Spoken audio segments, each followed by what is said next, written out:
All right, let's dive right in. Today, we are talking about something that happens to so many of us, but honestly, we don't talk about it enough.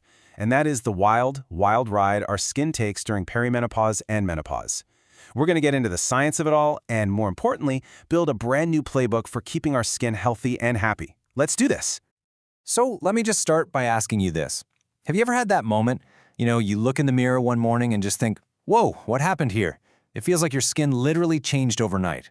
One day things are fine, the next, it's dry, it's sensitive, and you're seeing lines you swear weren't there yesterday. Well, if you're not in your head right now, I want you to hear this loud and clear. You are not imagining it. Not at all. This is a real thing, it's a shared experience, and there's some pretty solid science that explains exactly what's going on. To really get it, let's think about your skin like it's a house. For years and years, the hormone estrogen has been like the strong concrete foundation holding that whole house up. But as we head into menopause, that foundation, well, it starts to get a little shaky, and the changes can feel incredibly sudden. I mean, just look at this number from the American Academy of Dermatology, 30%. Let that sink in. Women can lose nearly a third of their skin's collagen, that's the stuff that gives it bounce and structure, in just the first 5 years post-menopause. It's a massive, massive drop, and that is why it feels like it happened overnight. It's not a gentle slope anymore. For a lot of us, it's a cliff. So, to really tackle this, we have to get to the why behind it all. And it really comes down to the main character of our story today, estrogen. Let's break down what actually happens when we lose this super important hormone. And this isn't just some vague idea. It's actually a recognized medical condition. It's called Estrogen Deficient Skin, or EDS for short. So there's a real scientific name for what's going on. It is the direct result of low estrogen's impact on your skin. And the signs of EDS, yeah, they're probably going to sound pretty familiar. That feeling of constant dryness or tightness. Skin that just feels thinner, more fragile. And oh my gosh, the sudden irritation from products you've loved for years. It's all connected, and it's all part of this. Now let's just zero in on that sensitivity for a second, because it's a big one. A full 50% of women report their skin getting more sensitive. Why? Well, when estrogen drops, it can actually change your skin's pH balance and weaken its protective barrier. And that makes it way more reactive to, well, just about everything. This timeline here does such a great job of showing what we call the collagen cliff. See, losing collagen is totally normal as we age. From our mid-20s, it's this slow, kind of gentle decline. But then, perimenopause and menopause hit, and that gentle slope turns into a free fall. Estrogen was the key that told our cells to make collagen, and now that signal is getting weaker and weaker. Okay, so that's the why. I know, it's a lot, and it can sound a little daunting. But here's the really good part. Now that we know what we're up against, we can get strategic. So let's build our new skincare playbook, the real practical things you can start doing today.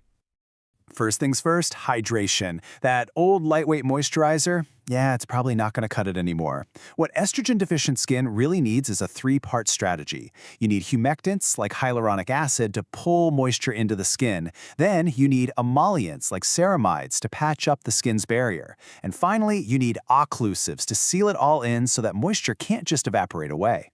It's a layering game, and it works. Okay, next up, active ingredients. Now, this isn't about throwing everything at your face. It's about using the right things. These are the heavy hitters. Retinoids are still the gold standard for telling your skin to make more collagen. But look at that pro tip. It's crucial. You got to start low and go slow because your skin is more sensitive now. Vitamin C is your best friend for protection, and peptides are like little messengers that encourage even more collagen. It's a dream team, really. So, you've probably seen phytoestrogens all over the place, marketed for menopausal skin. What's the real deal?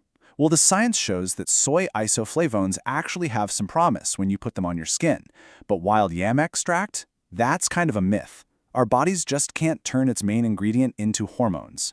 So, it's not going to hurt to, but it's not the miracle worker it's sometimes made out to be. Now, a killer skincare routine is absolutely essential, but it's only one part of the equation.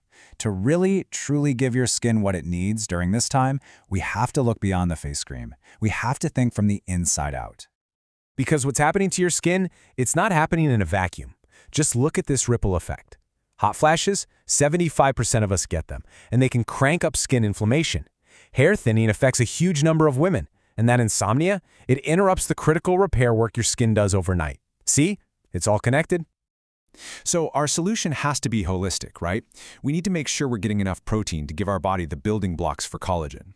Moving our bodies helps fight the inflammation that breaks collagen down. And I'm going to say it again, daily sunscreen is absolutely 100% non-negotiable.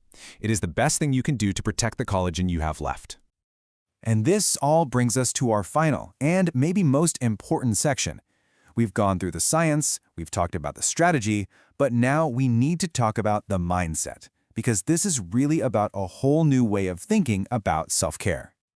I really want this one to sink in. Your goal is no longer anti-aging. Just think about that term, anti-aging. It's like we're supposed to be at war with our own bodies, fighting a battle that, let's be honest, we're never going to win. It's just not a helpful way to think anymore. So what's the new goal? It's support. It's about working with your body, understanding what it's going through, and giving it the tools it needs to navigate this completely natural transition. This chart says it all, doesn't it? We are moving away from that old mindset of punishing our skin with harsh, aggressive treatments, and instead, we are moving toward a new approach that is all about support and nurture. So, if you take one thing away from our chat today, let it be this. Shift your focus from chasing some impossible idea of perfection and instead focus on cultivating real, genuine skin health. Because healthy skin, at any age, is beautiful skin. It's comfortable, it's resilient, and it glows. Now that is a goal worth going after. And I'll leave you with this final thought to chew on. What if we just stopped asking, how do I fix my skin? And instead, we started asking a much kinder, much more powerful question. How can I best support my skin? Right here, right now. You know, sometimes just changing the question can change absolutely everything. Thanks so much for joining me.